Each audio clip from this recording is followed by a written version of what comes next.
Hello, welcome to Beyond the Cookbook and welcome back to my kitchen. My name is Natasha. Today I'm going to make for you scalloped potatoes. I know it's a great accompaniment to any family dinner, whether it's Thanksgiving or Christmas or just a Sunday dinner with the family. So let me show you what I have prepared right now. So I've already sliced the potatoes. I did use a mandolin. I didn't peel them because they're so thin you're not even going to notice. But if you don't have a mandolin, you can use a knife just simply by slicing it like that. Might be a little bit imperfect, but that's okay. You can still use it anyway. Make sure your knife is nice and sharp. You want them relatively all the same size or all the same thickness. And if there's any imperfections like this, you can just cut them out. You don't want that in your potatoes. So let me finish this and then we will continue with the rest of the ingredients.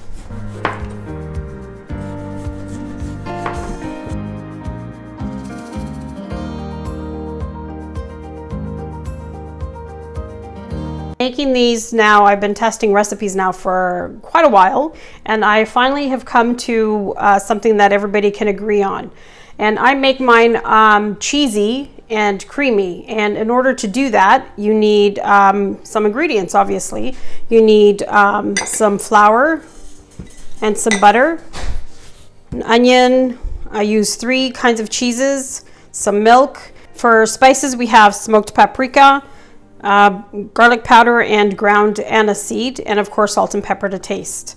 If you don't, if you have fresh garlic, that's fine too. You can use that, but I really like the subtleness of the fresh the garlic powder.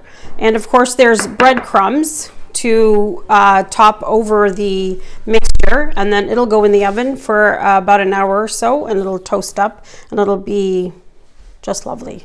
Okay, so what do you say we get started? So we're going to start by chopping this onion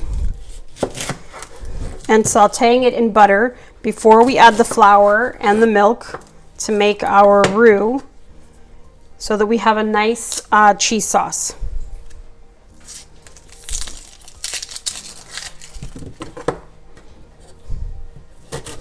And I mentioned that I have 3 different kinds of cheeses. One is shredded parmesan. The other one is a mix of Italian cheeses. There's mozzarella, Romano, and I can't remember the last one. And then, provolone is the last one. And then the third one is just cheddar cheese, white cheddar and yellow cheddar.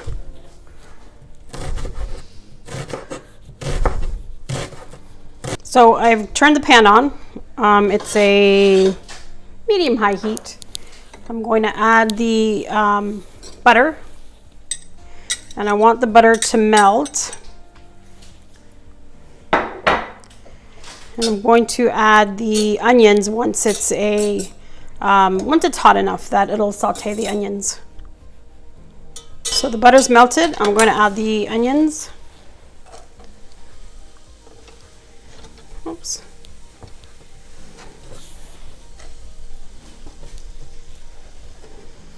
Give them a stir.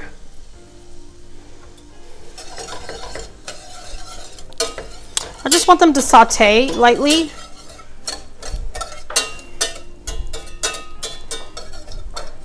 So when they've had a little bit of a chance to cook, I'll add the garlic. Okay, so they're getting there. So I'm going to add the garlic, and I'm going to add the anise. Whoops.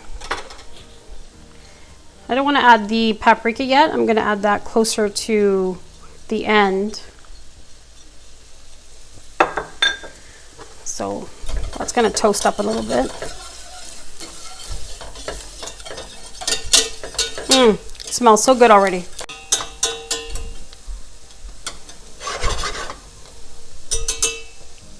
A bit of salt to the onions. That'll help it sweat a bit.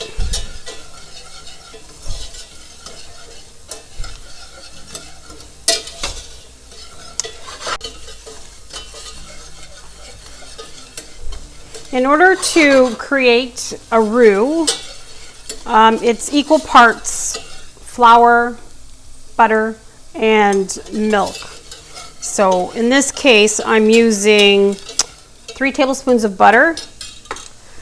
I have 3 tablespoons of just plain flour that has to cook down.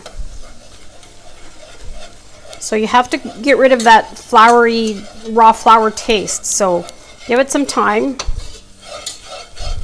It doesn't look too appealing so far, but give it some time. You have to work it.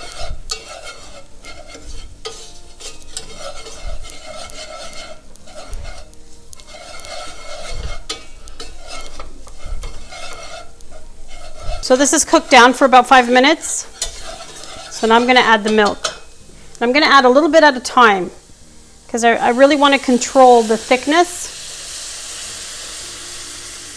I don't want it to be too tight. I want it to be like a loose, creamy mixture.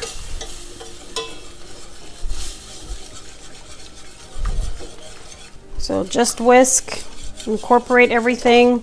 Eventually the flour will turn into kind of like a paste. You can still see the onions.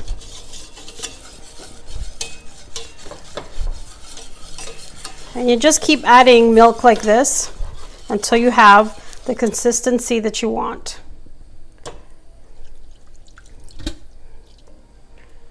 Like I said, I want this to be a loose mixture because I want it to be creamy. I don't want it to be so thick and so just cheesy.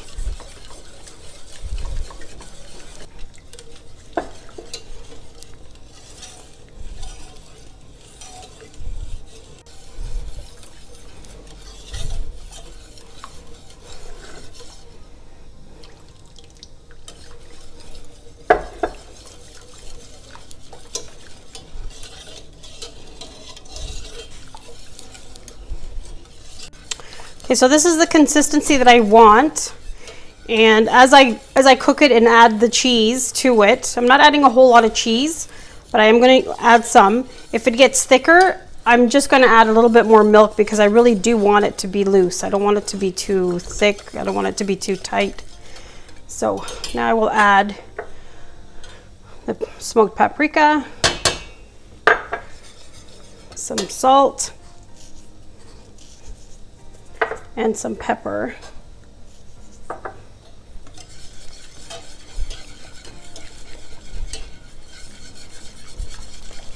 Just like that red swirl in it.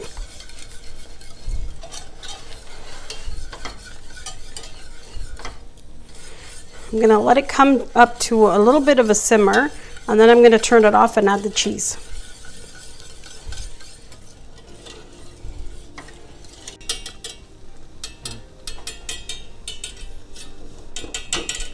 Okay, so I've turned it off, and I'm going to just add the cheese. So I'm going to add about a tablespoon of each cheese. Let it melt, and then we will start to assemble.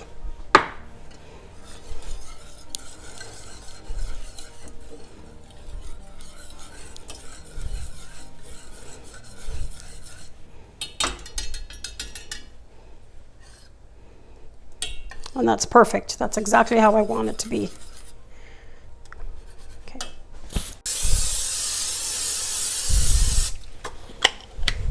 Okay. Place your potatoes on a dry, clean towel because you want them fairly dry.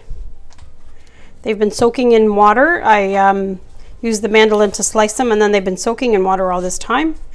Because if you don't do that, then they tend to go brown. So try and soak up as much water.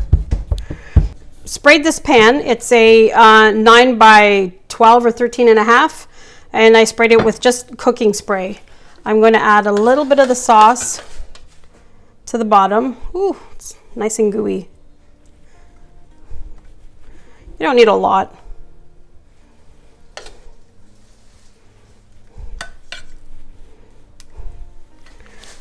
Oops. Okay, and then I'm going to start placing the potatoes, just like this.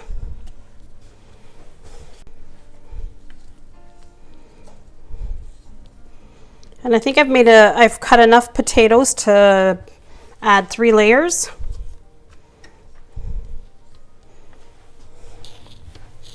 So we'll see.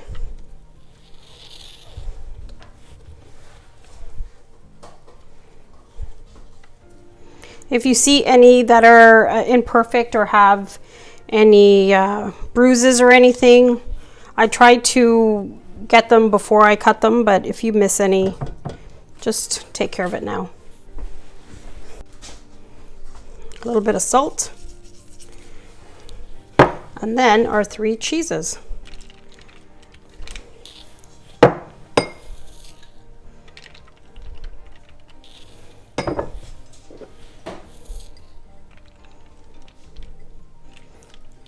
And then more sauce.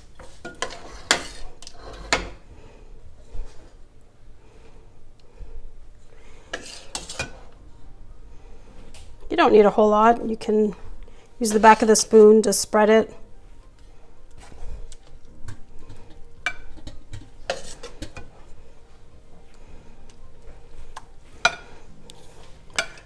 And you just continue. Okay.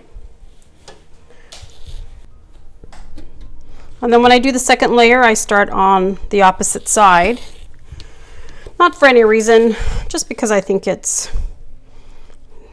they're more secure, they're more, the pan is fuller that way, I think.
Final layer, and the final layer is the rest of the sauce.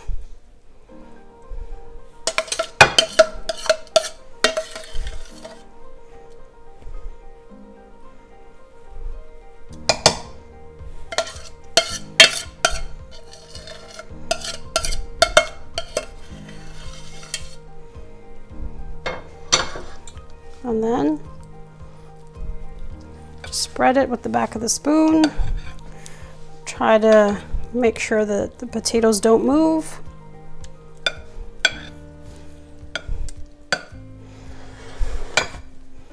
Oops. So put the rest of the cheese over top.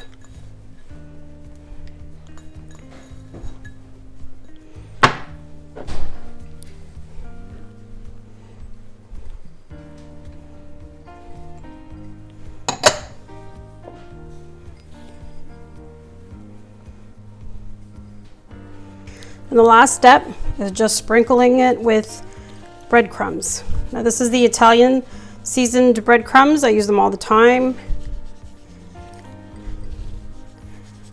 And that's good. It'll go into a 350 or 375 oven for about 45 minutes to an hour. But I'm going to cover it first with tin foil.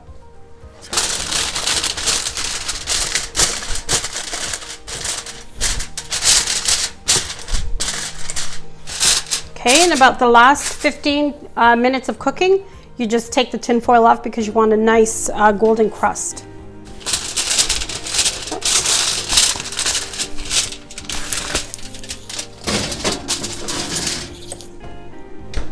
And that's it. Now we just wait.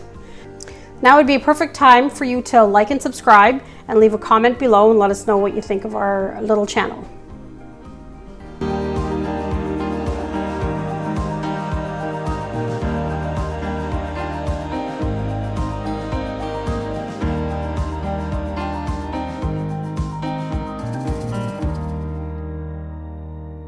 So here it is out of the oven. It actually cooked for an hour and 10 minutes or so. I checked it after 45 minutes and it was starting to get nice and golden brown, and then I took the cover off and then let it cook for a little bit longer, and then it's been sitting here for 10 minutes. It's really hot, so I'm not sure if we'll be able to get a taste, but I just want you to see what it looks like.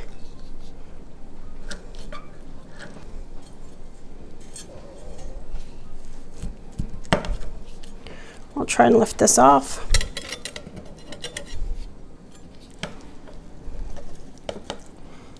Look at that. Isn't that nice? There's nice cheesy gooey layers with potatoes in between. So there you have it. That's my version of scalloped potatoes. They're creamy, they're cheesy, and they're fantastic. They're perfect for any holiday occasion or any family dinner. I hope you've enjoyed this video, and I hope you enjoyed this recipe, and I'd really like to know if you guys try this recipe, and let me know in the comments below what you think. And please don't forget to share with your friends, leave comments, subscribe. And thank you so much for being here. It's been a lot of fun. Thank you. Bye-bye.